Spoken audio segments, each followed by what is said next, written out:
Saludos en esta tarde, bienvenidos todos, soy Antonio Rosado, pastor y director del Ministerio de Capacitación Evangelística, Proyecto Gran Comisión. En esta tarde estamos en esta segunda entrega de lo que implica la formación online de este curso básico de capacitación en evangelismo personal.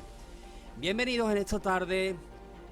Gusto en saludar a tanto a hombres como a mujeres y estamos en la confianza de que en este tiempo realmente la palabra de Dios va a ser de bendición para todos y para cada uno de nosotros. Vamos a estar iniciando haciendo una pequeña introducción, recordando los elementos esenciales que estuvimos viendo la semana anterior. Y en la semana anterior estuvimos viendo fundamentalmente el llamado ni más ni menos que de nuestro Señor Jesucristo. Ahí es donde veíamos el venid en pos de mí, síganme. No es un llamado cualquiera. No es cualquiera tampoco quien hace ese llamado. Y tampoco el llamado en sí implica cualquier cosa, sino el ser hechos pescadores de hombres. Eso implica entrar, como veíamos también la semana anterior, en una escuela, en su escuela, donde Él nos promete hacernos, al acercarnos a Él, pescadores de hombres. Fíjate cómo Él dice, yo os haré. Y ese haré, veíamos cómo implica una formación, un aprendizaje, un trabajo práctico, un trabajo teórico que supone realmente un esfuerzo por nuestra parte. El ganador de almas podemos decir que no nace, sino que se hace, se forja. Y se forja ni más ni menos que en las manos de nuestro Señor Jesucristo. Vimos la semana anterior también como el origen y la autoría de este mensaje glorioso que estamos llamados a transmitir a toda persona y en todo lugar. Es un mensaje que no ha sido originado en el corazón del hombre, sino originado en el corazón de Dios mismo.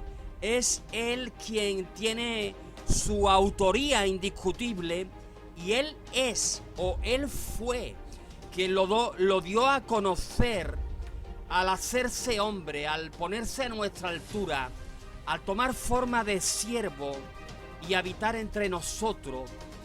Mensaje que veíamos la semana anterior también fue avalado por medio de su vida, de su ministerio y por medio de su muerte y de su resurrección de una manera especial. Y veíamos también la semana anterior como la realidad que envuelve al mensaje del Evangelio es una realidad que tiene dos caras, digamos, contrapuestas. El mensaje implica la mejor y la mayor noticia que el hombre puede dar o que el hombre puede recibir, pero también incluye en el contexto del propio mensaje la peor de las noticias que se pueda dar, que se pueda compartir o que se pueda recibir, hablando por tanto por una parte de un mensaje que transmite salvación y vida eterna en Cristo Jesús, pero un mensaje que de igual manera nos habla de la realidad que apunta a la situación y a la condición del ser humano. La condición del ser humano común a todo ser humano en todo momento de la historia, hombre, mujer, al margen de la cultura, de la sociedad en la que haya vivido, del estatus social, la condición intrínseca, natural del ser humano es el de ser, conforme a la terminología bíblica, de ser pecador. Y esa condición le pone en una situación delante del Dios vivo, de cara a su justicia santa, perfecta y divina, de estar expuesto a la perdición. De manera que no podemos andar titubeando al compartir el mensaje, procurando de no ofender a nadie y dejar a un lado la parte, digamos, agria del mensaje, sino ser honestos, ser íntegros a la hora de transmitirlo, de igual manera siguiendo el ejemplo de nuestro Señor Jesucristo, que te recuerdo, como te comunicaba la semana anterior, que nadie como nuestro Señor Jesucristo hizo tanta referencia, trajo tanta enseñanza en relación a ese lugar de condenación como Él, como nuestro Señor Jesucristo. De manera que tenemos que ser, como digo y repito, íntegros a la hora de poder estar transmitiendo el mensaje en sí. Hermano o hermana, hay tres maneras básicas de hacer algo, de hacer cualquier cosa. Podemos hacer cualquier cosa, incluido el hecho de predicar o anunciar el mensaje del Evangelio. Podemos hacerlo bien, podemos hacerlo mal o podemos hacerlo regular.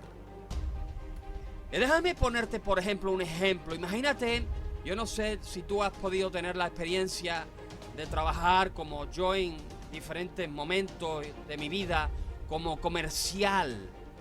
El comercial de cualquier empresa puede ser un comercial bueno, malo o regular. Y si tú eres contratado por una empresa, realmente lo que la empresa espera de ti es que tú seas un buen comercial. Para ser un buen comercial es necesario, es fundamental conocer el producto que tienes que ofrecer, que tienes que vender. Nuestro producto, entre comillas, que tenemos que, entre comillas, también vender al mundo perdido. Nuestro producto es el mensaje del Evangelio.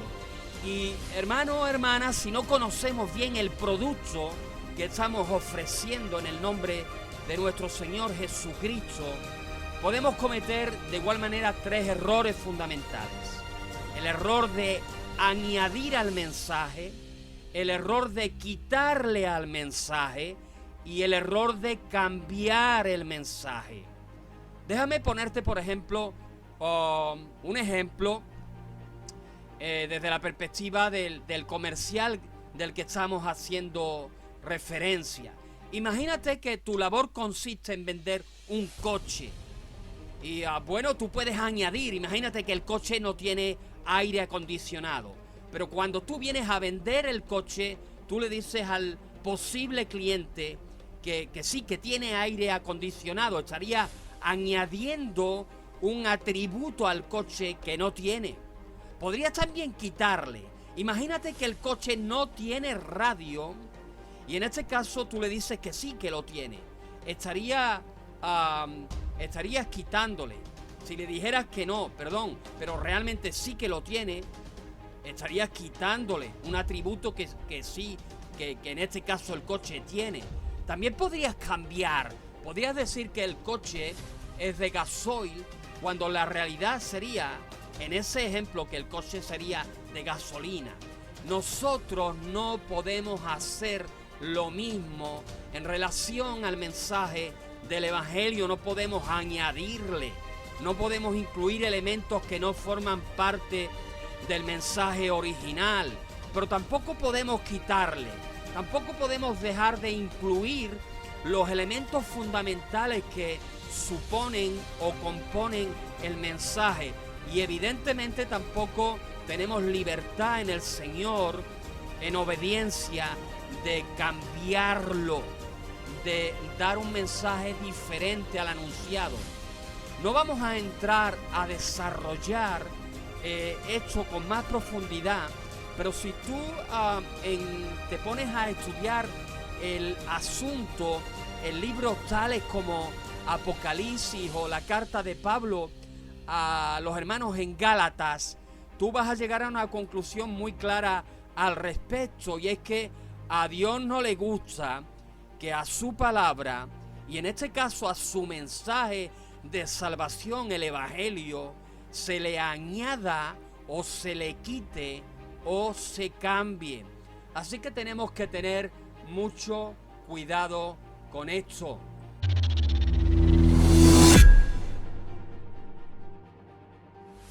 Bien, lo que queremos decir con esto es que para poder transmitir con eficacia el mensaje del evangelio, debemos de saber identificar claramente cuáles son los componentes fundamentales del mensaje que debemos de transmitir. Lo debemos de conocer, no conocerlo a medias, sino conocerlo de manera adecuada, de manera perfecta. Es el producto que ofrecemos y no podemos ofrecerlo de cualquier manera, no podemos alterar el producto, sino hacerlo llegar a aquellos que no conocen a Jesucristo como su Salvador personal de la manera más clara posible y de una forma completa, de una forma íntegra. Lo que vemos a continuación son esos 5 elementos fundamentales que a la hora de transmitir el mensaje debemos de incluir. Estas 5 claves o estos 5 fundamentos que suponen el conjunto del mensaje son aquellos que debemos de conocer, que debemos de memorizar, que debemos de entender para de esa forma poder transmitir con eficacia y ser instrumentos útiles en las manos del Señor.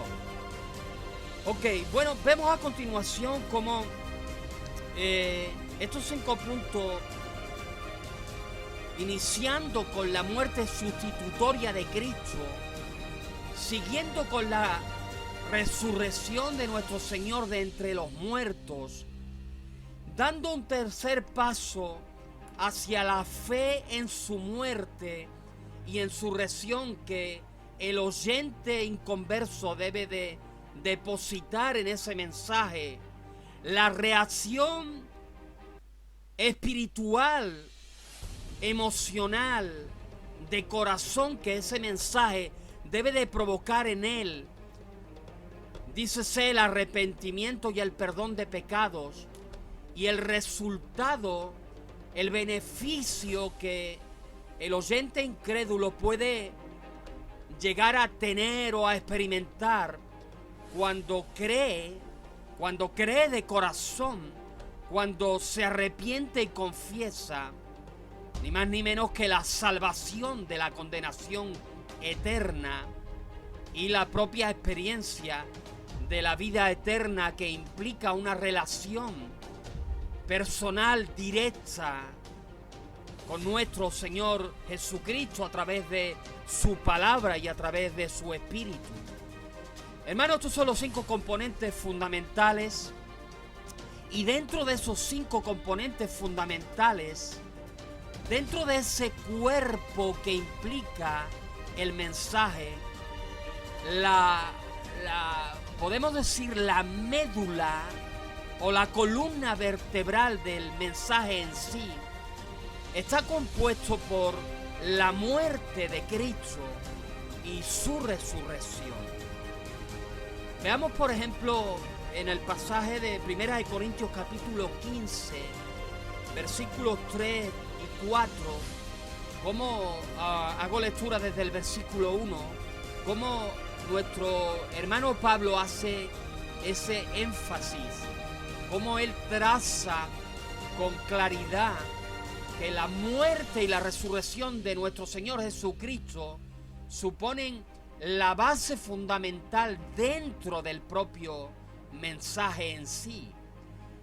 1 Corintios capítulo 15, versículo 1, nos dice, es Pablo quien habla, y él dice: os declaro, hermanos, el evangelio que os he predicado, el cual también recibisteis, y en el cual ustedes también perseveran, por el cual, el evangelio, asimismo, si retenéis la palabra que os he predicado, ustedes son salvos, si ustedes no creyeron en vano.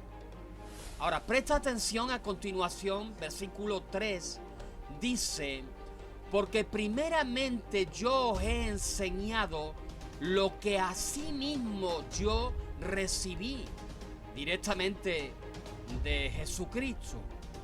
Ahora, ¿qué recibió Pablo en relación a la identidad, al contenido del mensaje?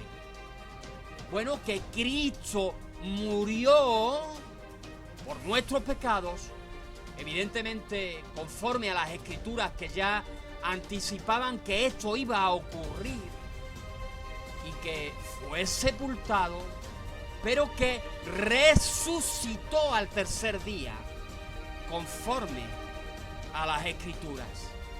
Así que tenemos un mensaje que anunciar, que establece, que transmite la realidad gloriosa, eterna, poderosa de un Cristo que muere en nuestro lugar por nuestros pecados, pero de igual manera de un Cristo que no puede ser retenido por las ligaduras de la muerte y que resucita por el poder de Dios al tercer día. La muerte y resurrección de Cristo son la esencia fundamental del mensaje del Evangelio. Sin muerte y resurrección, hermano, hermana, querido oyente, no hay noticia que dar. La muerte establece de forma inicial la base del mensaje, y posteriormente la resurrección de Jesús valida el mensaje y lo confirma. La resurrección confirma y valida, por ejemplo, que, no sé, podemos decir varias cosas. Te voy a mencionar algunas, por ejemplo, que la resurrección confirma y valida que la justicia de Dios ha quedado satisfecha en Cristo. Nosotros, sin Cristo, somos todos reos de condenación. Somos hombres y mujeres que realmente somos culpables delante de Dios. Nuestra culpabilidad es evidente, es totalmente demostrable, pero en Cristo la muerte y la resurrección de Jesús hacen que esa justicia que a nosotros nos declara culpable, nos declara inocente. Así que la resurrección confirma la muerte del Cordero, confirma la validez de su muerte, satisfaciendo la justicia perfecta de Dios. La resurrección confirma y valida también que la ofrenda por el pecado ha sido aceptada en Cristo. Cristo es esa ofrenda que nos santifica, nos perfecciona para siempre. Es esa ofrenda perfecta que nos da acceso a la presencia de Dios, presencia a la cual de ninguna otra manera podríamos tener acceso. Anteriormente, el tipo en el Antiguo Testamento de todo esto era el cordero, el animal, el palomino, la paloma que se ofrecía. Pero esa ofrenda queda verificada en cuanto a su aceptación delante de Dios por medio de su resurrección. De igual manera, la resurrección confirma y valida que la ira de Dios ha sido aplacada en Cristo. Y es que la ira de Dios está sobre el impío, está sobre el pecador, está sobre todos aquellos que viven de espalda a su ley santa. Y nosotros hemos sido librados de esa ira al creer. Pero es la resurrección que valida que esa muerte tuvo aceptación para que la ira de Dios dejase de estar proyectada sobre nosotros y hayamos podido ser reconciliados en Dios. Esta resurrección gloriosa de la que estamos hablando también confirma, también valida de igual forma que el precio de la redención ha quedado pagado en Cristo. El precio quedó satisfecho. Lo que había que poner encima de la mesa fue puesto encima de la cruz para poder redimirnos.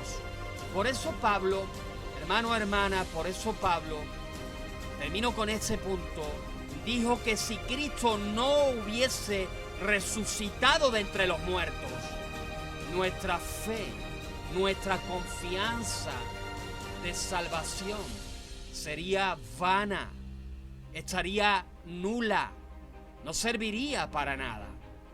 Ahora, el Evangelio, en tercer lugar, el tercer elemento que debemos de conocer, que debemos de manejar con eficacia, implica o nos dice que el Evangelio se fundamenta en el llamado divino a creer en la muerte y a creer en la resurrección de Jesucristo.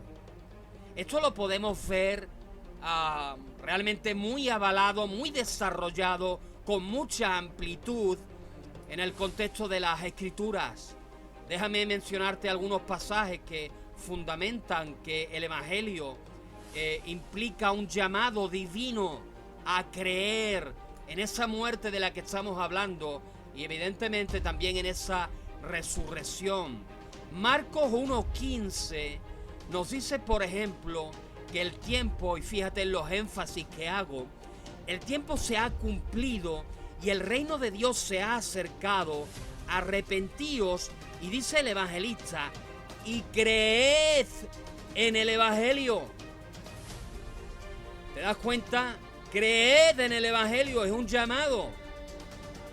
Nuestro famoso Juan 3:16 de igual manera nos dice: de tal manera amó Dios al mundo que ha dado a su Hijo unigénito para que todo aquel que en él cree no se pierda, etcétera, etcétera, etcétera.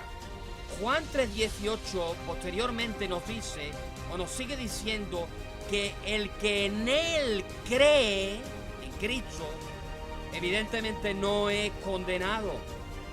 Romanos 10:9 también nos enseña que si confesamos con nuestra boca que Jesús es el Señor y creemos en nuestro corazón que Él, Dios el Padre, le levantó de los muertos, ahí está la resurrección, seremos salvos.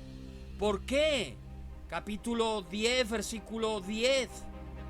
Porque con el corazón, énfasis, se cree para justicia, para ser justificados. Ahora, en cuarto lugar, el Evangelio se fundamenta en el llamado divino al arrepentimiento para el perdón de los pecados. Y de igual manera recurrimos a nuestro código, a nuestra brújula, a nuestra ancla, a nuestra referencia divina, a las Escrituras, para poder verificar que lo que estamos diciendo en realidad en relación al fundamento del Evangelio en sí tiene una base evidentemente bíblica, si no estaría de más todo lo que estamos diciendo. Pero podemos ver en escenarios tales como el discurso de Pedro en Pentecostés, en el capítulo 2, versículo 38, y menciono los elementos fundamentales. Pedro les dice al auditorio que se acercó después de la gloriosa venida del Espíritu Santo, Pedro les dijo, 2:38, arrepentíos para perdón de los pecados.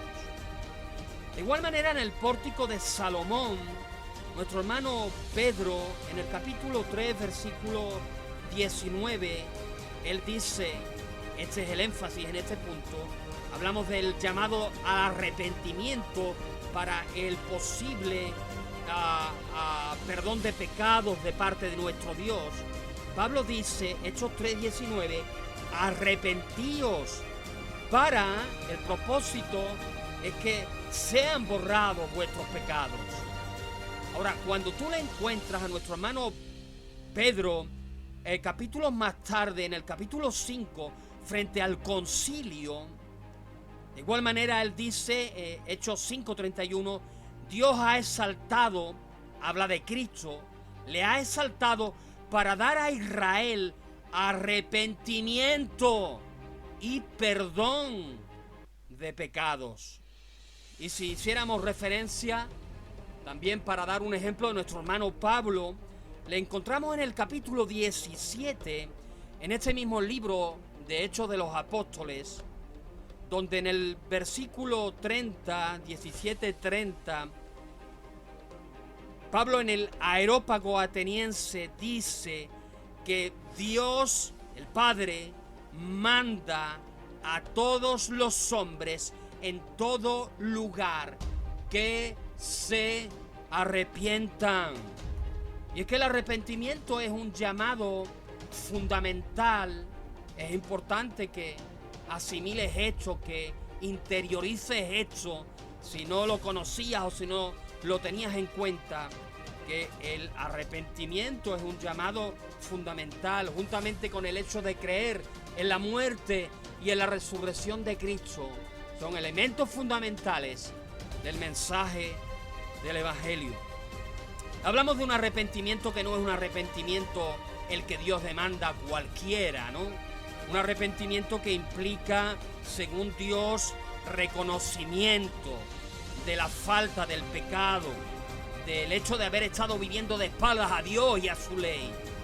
Un arrepentimiento que implica confesión, que si confesares con tu boca, implica confesión.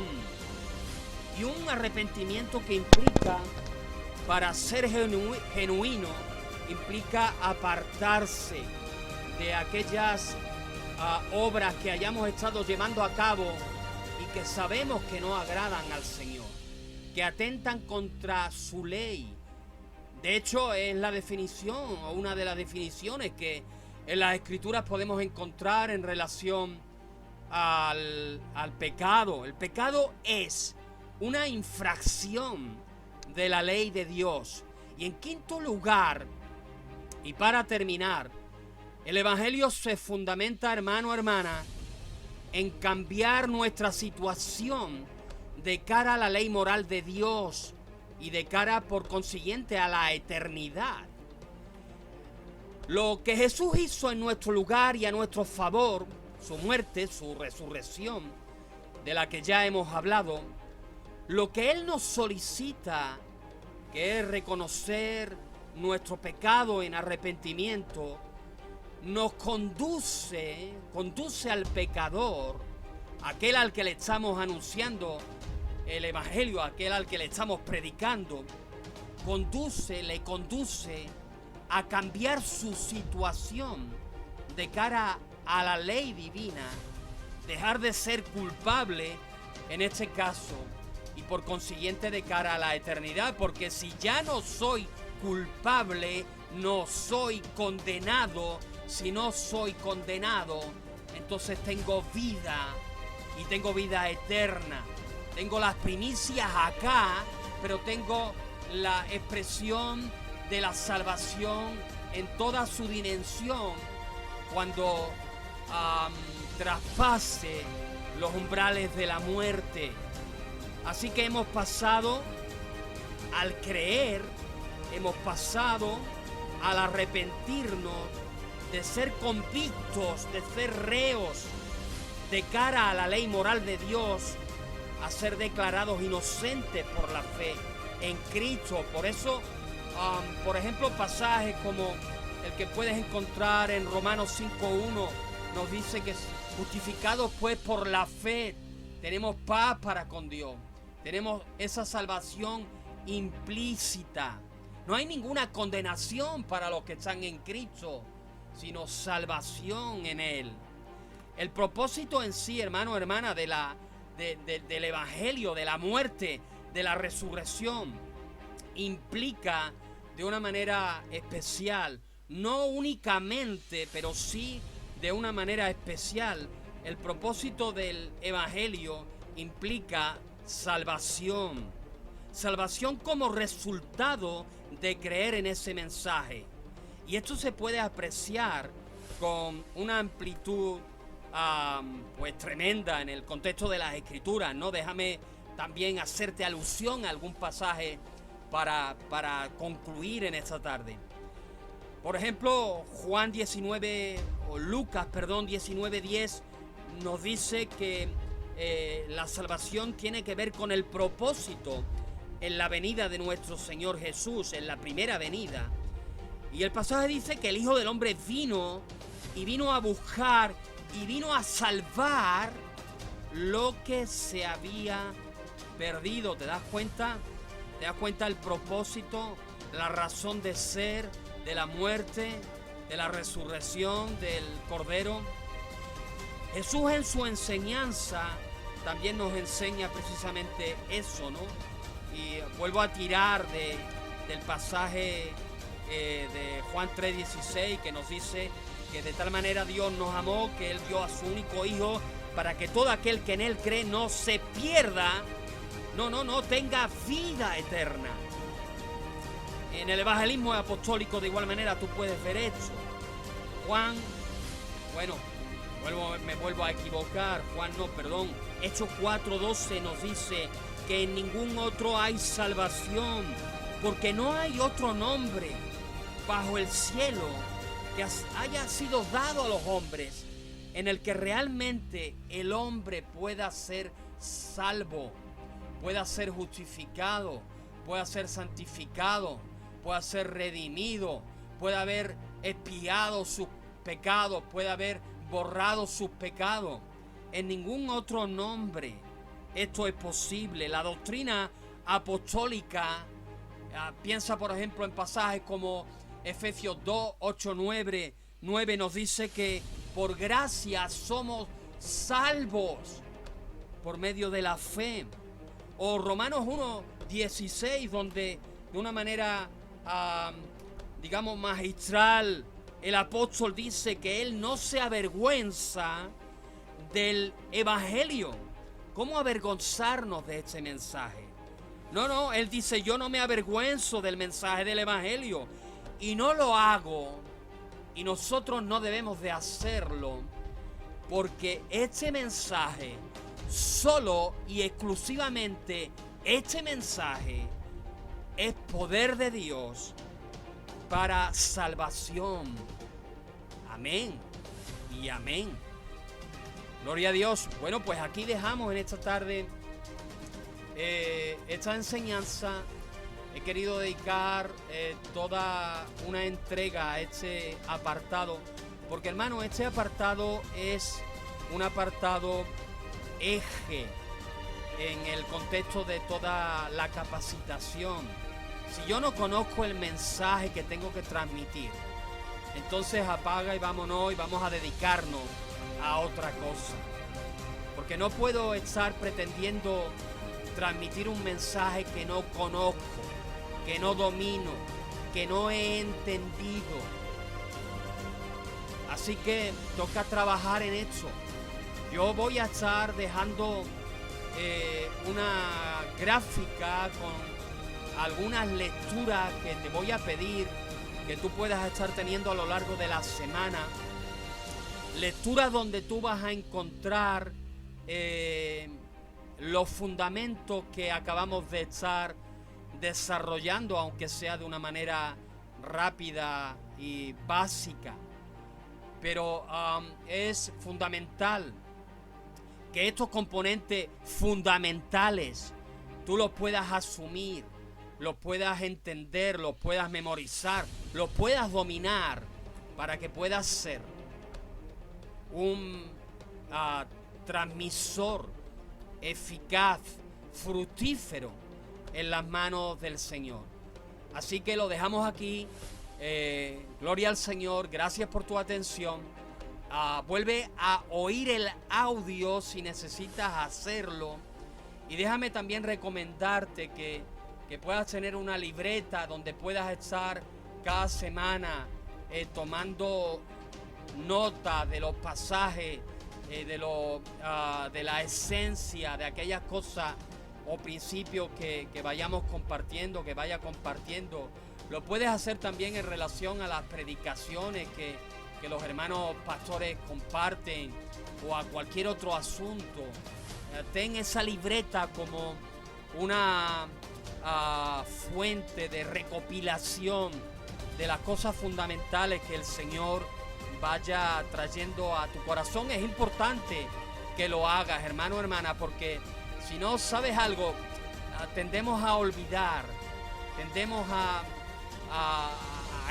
olvidarnos de las cosas que el Señor nos dice, para poder grabar en nuestros corazones aquellas cosas que debemos de entender, que debemos de memorizar, para poder transmitirla a otro.